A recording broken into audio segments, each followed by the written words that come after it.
Pay it, Clara. Consider it a down payment for the 18 years of charity I gave you. Uncle Silas didn't even blink when the clerk announced his credit card was declined. $300,000 for a prize bull, and he demanded I cover it right there in front of every cattle baron in Austin. I didn't argue. I didn't cry. I simply opened my purse and pulled out my checkbook. Before I tell you whose name actually ended up on that registration paper, drop a comment and let me know where you're listening from and what time it is for you right now. I'd love to know who's part of our community. I walked toward the podium, the heavy crystal chandeliers of the ballroom casting long shadows over the tables. My uncle was already 3 steps ahead of me, his hand extended to the man at the next table, boasting about the genetics of the animal he hadn't actually paid for yet. He didn't look back to see if I was following. He didn't need to. In his mind, I was just the wallet, the necessary friction to get what he wanted. He assumed my silence was submission. He thought I was quiet because I was afraid of him, because I was humiliated by the public spectacle he'd just orchestrated. But he was wrong. There is a specific kind of silence that falls over a predator right before it strikes. It isn't born of fear. It's born of focus. As I stepped up to the clerk's desk, the humiliation evaporated, replaced by a cold, sharp clarity. Silas thought he was the alpha in the room because he was the loudest.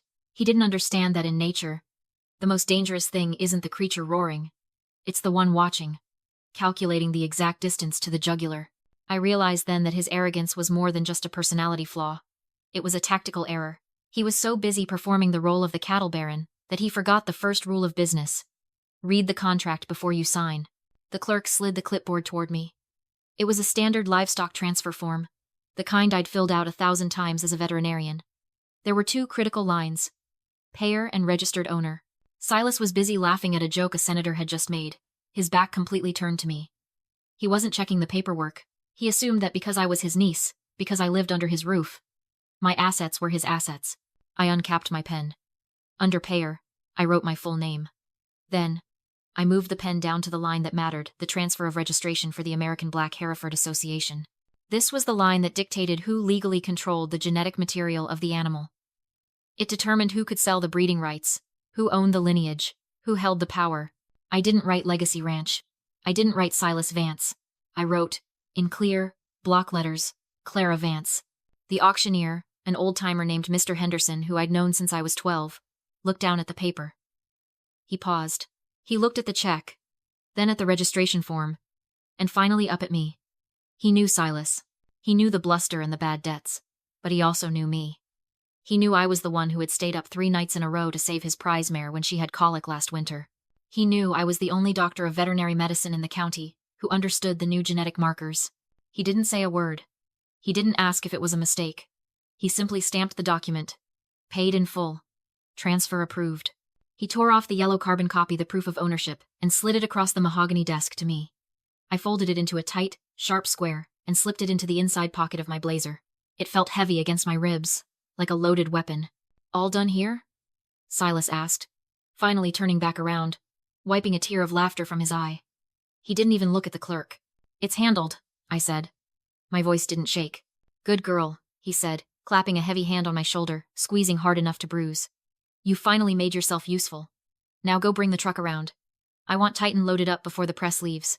He walked away, already shouting for a photographer. He thought he had just acquired the crown jewel of his ranch. He had no idea he was just transporting my property. I watched him go, feeling the receipt pressing against my chest. I wasn't just useful anymore. I was the owner, and the rent was about to come due. The drive back to the ranch was quiet, the kind of quiet that feels less like peace and more like the air before a thunderstorm. Silas drove his gleaming white truck, humming along to the country radio, occasionally glancing in the rearview mirror at the trailer hauling Titan. He was already spending the money he hadn't made yet. I could see it in the way he tapped his fingers on the steering wheel, in the smirk that hadn't left his face since the auction. He was probably mentally buying that vacation home in Aspen he'd been talking about for years. I sat in the passenger seat, staring out at the Texas landscape rolling by. To anyone looking at us, we were the picture of a successful ranching family, the powerful patriarch and his dutiful niece, but the reality was buried under layers of dust and deception. Silas loved the idea of being a rancher. He loved the boots, the hat, the respect he demanded from the town. But he hated the work. He couldn't tell a Hereford from an Angus without checking the tags. He'd never pulled a calf in the middle of a freezing night or spent hours analyzing feed ratios to maximize growth. That was me. That was always me. I wasn't just the niece he'd charitably taken in after my parents died. I was the veterinarian who kept his livestock alive when his negligence nearly killed them. I was the geneticist who had quietly improved our herd's quality over the last 5 years, turning a failing operation into something profitable enough for him to plunder. For years, I watched Silas and Aunt Marion treat the ranch like their personal piggy bank. They drained the operating accounts for trips to Europe, new cars, and designer clothes, while I begged for budget to fix broken fences and buy essential vaccines. They called me ungrateful whenever I asked for a salary that matched my credentials. "We give you a home, Clara," Marion would say, sipping her wine on the porch I had just finished repairing. "Most girls your age have to pay rent. Consider your work a contribution to the family." They thought they were clever. They thought they had trapped me with guilt and obligation. But they had made a critical mistake. They assumed that because I was quiet, I was blind. They assumed that because I did the dirty work, I didn't understand the business.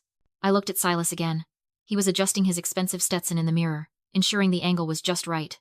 It was a perfect metaphor for his entire life. All hat, no cattle. He played the part, but he didn't know the lines. He didn't know that owning a ranch wasn't about the title on the gate. It was about the knowledge in your head, and the dirt under your fingernails.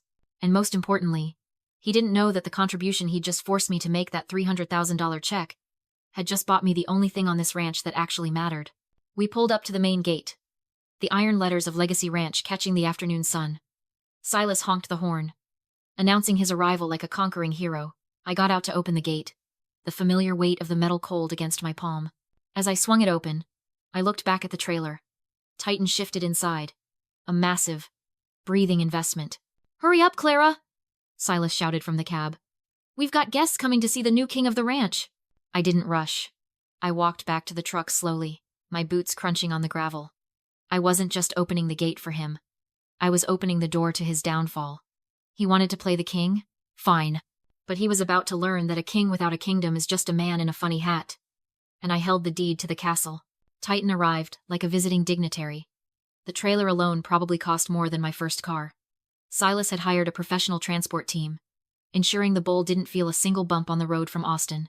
When the ramp lowered and the massive animal stepped onto the dirt of Legacy Ranch, Silas actually applauded. He stood there, beaming, as if he had personally sculpted the muscle and bone walking before us. "Look at him," Silas breathed, his voice thick with reverence. "That's not just a bull. That's a gold mine on 4 legs. For the next week, the ranch revolved around Titan. Silas ordered the main barn retrofitted with climate control and soft floor matting, expenses we couldn't afford, while the fences in the south pasture were held together by baling wire and hope. He spent hours leaning against the stall door, just watching the animal, probably calculating the return on investment in his head. I tried to intervene. I was the one with the degree in animal science. I was the one who knew that a prize bull needed a specific acclimation period and a carefully regulated diet to maintain fertility levels. "He needs to be on a high-fiber blend for the first 2 weeks, I told Silas one morning, holding a clipboard with a nutritional plan I'd drafted. "If you switch him to the high-protein grain too fast, you risk acidosis. It could kill his production." Silas didn't even look at the clipboard. He waved a hand at me, a gesture of pure dismissal. "Don't overcomplicate it, Clara. He's a cow. He eats, he sleeps, he breeds. You just keep his stall clean, and leave the management to the men." The insult was casual, practiced. Years ago, that comment would have sent me to my room in tears, wondering why my expertise wasn't enough to earn his respect. Today, it just added another line item to the ledger of his incompetence. He wasn't just arrogant. He was dangerous. He was risking a $300,000 asset because his ego couldn't handle taking advice from his niece.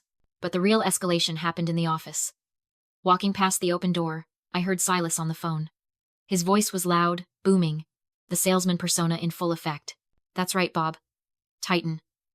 Top 1% genetics. We're taking pre-orders for straws now. Delivery next month." He paused, listening, then laughed. "Limit? No limit for you. Put you down for 500? Done." I froze. He was pre-selling genetic material. He was taking money for a product he hadn't collected, from an animal he didn't technically own. It was reckless. It was stupid. It was perfect. I walked into the office. Silas hung up the phone, grinning. "Just closed another deal. We're going to clear $1 million in the first quarter alone." "That's great," I said, my voice steady. "Does that mean you'll be able to pay back the $300,000 I advanced you at the auction?" The smile vanished from his face instantly. He leaned back in his leather chair, the leather creaking under his weight. "We've talked about this, Clara. You need to stop thinking so transactionally. That money was an investment in the family. In your future. My future? I asked. So, I have equity in the bull? A percentage of these sales? Silas laughed, a short, sharp bark. Equity? Clara. I put a roof over your head. I give you a job when no other ranch would hire a woman to run their genetics program. Your equity is that I let you live here. He stood up, walking over to an architectural rendering pinned to the wall. It was a drawing of a sprawling log cabin in the mountains. Besides, he said, tapping the paper, the first $1 million is earmarked. Marion has her heart set on a place in Aspen. We've earned a little vacation, don't you think? He looked at me, expecting me to agree, expecting me to validate his delusion. He was stealing my money, risking my professional reputation, and planning a vacation on the proceeds, all while telling me I should be grateful. You're right, Silas, I said, turning to leave. You've definitely earned what's coming to you. He took it as a compliment. He didn't see the coldness in my eyes. He didn't know that every straw of semen he pre-sold wasn't just a business deal, it was a federal crime. He was digging a hole with every phone call, and I wasn't going to take the shovel away. I was going to hand him a pickaxe. I didn't scream at Silas. I didn't throw a tantrum about the vacation home, or the stolen money. I simply got in my car and drove 2 hours to the headquarters of the American Black Hereford Association. The building was quiet, smelling of coffee and old paper, a stark contrast to the noise and manure of the ranch. I walked up to the senior registrar's desk. I didn't know her personally, but she knew the name Legacy Ranch. Her eyes widened slightly when I placed the yellow carbon copy of the bill of sale on the counter.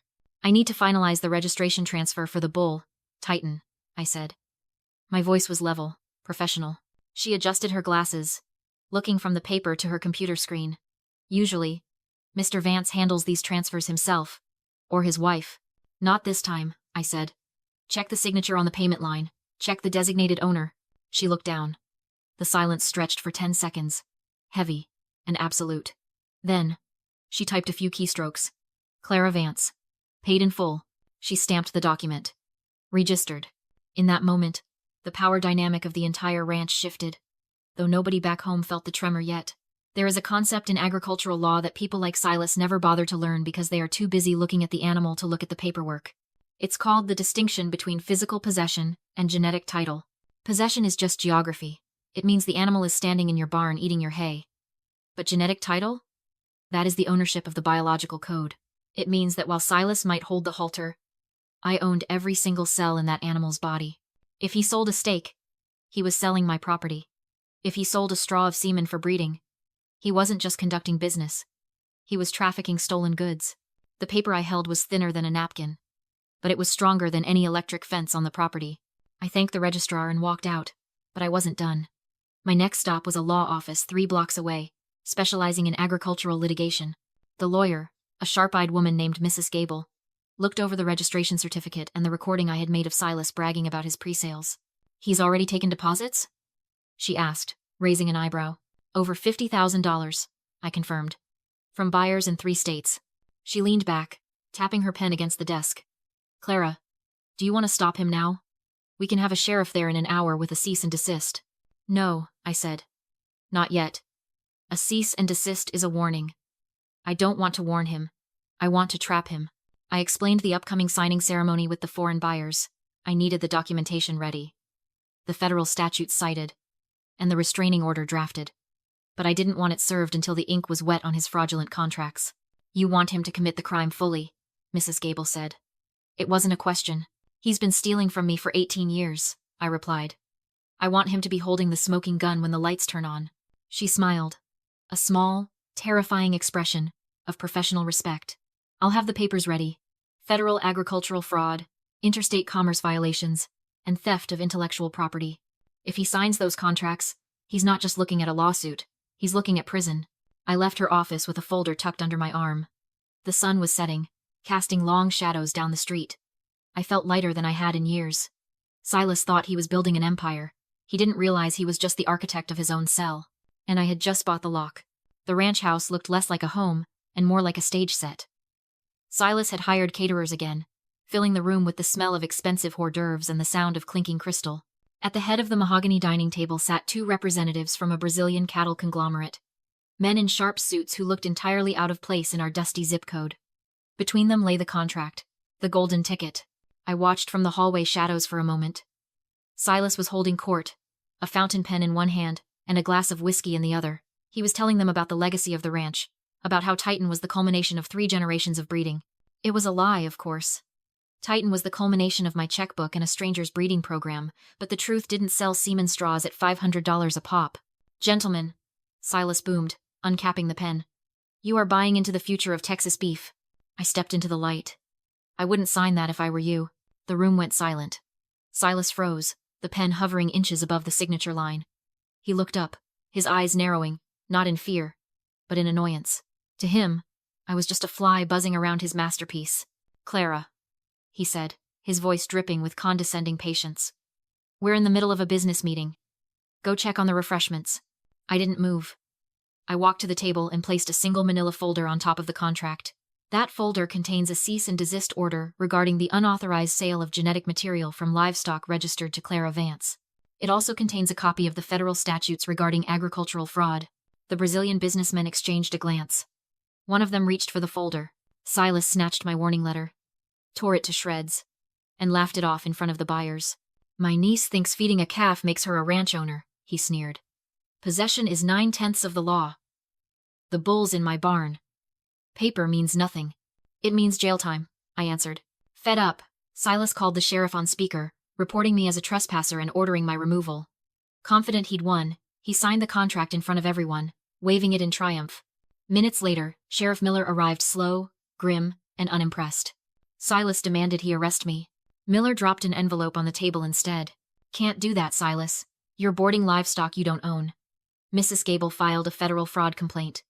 You're selling genetic material across borders without legal title. The buyers instantly backed out, ripped their copies of the contract, and walked out. The deal and Silas's future collapsed in seconds. Silas lost everything. The contract, the ranch's reputation, and eventually the ranch itself. Lawsuits, fines, and investigations bankrupted him. 2 months later, I returned with a buyout offer. In exchange for full control of Legacy Ranch, I paid the fines, cleared the taxes, and let him stay on one condition. He worked the stables. He signed. 6 months later, Titan grazed in my pasture under a clean sky. The business was honest and thriving. Silas pushed a wheelbarrow toward the barn, finally earning his keep. Owning the ranch wasn't about money. It was about responsibility, legacy, and protecting what others tried to steal. Sometimes the best revenge isn't shouting. It's reading the fine print.